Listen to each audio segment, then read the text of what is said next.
Hey guys, it's Friday, 1 p.m., April the 17th, 2020. Anyway, uh, I'm troubled by something because of Andrew Cuomo, the governor of New York.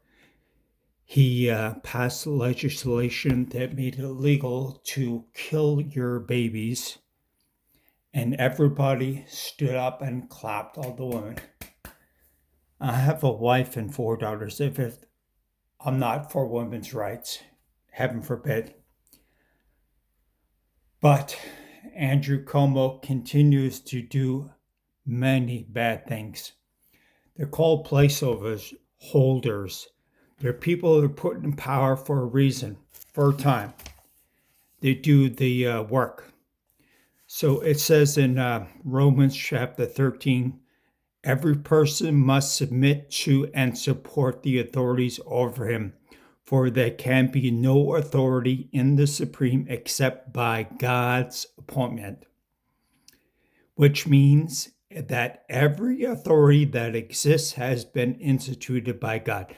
We don't have to follow laws that go against our Christian values, abortion.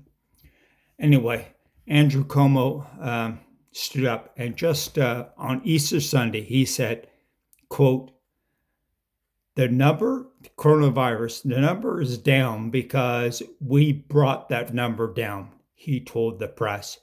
God did not do that. Faith did not do that. Destiny did not do that. It's one thing to have an opinion and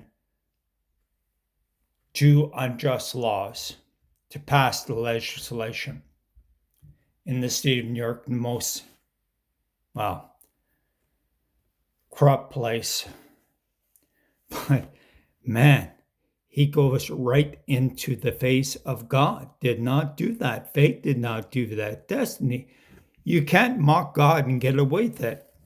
So automatically I thought of this book of Acts when people were praising King Herod.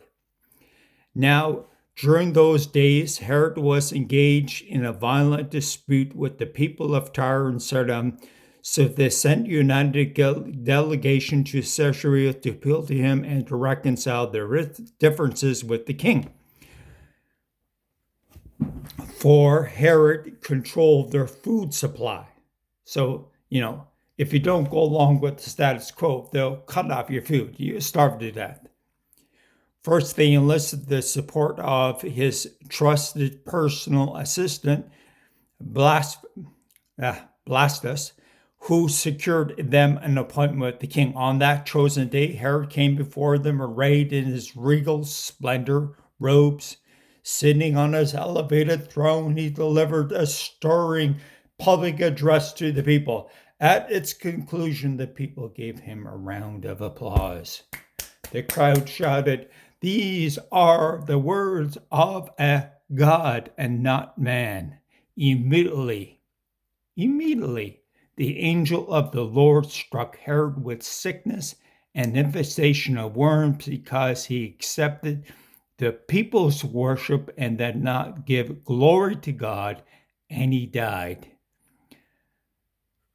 People, you can't get away with that stuff. You can't get away. You can't mock God.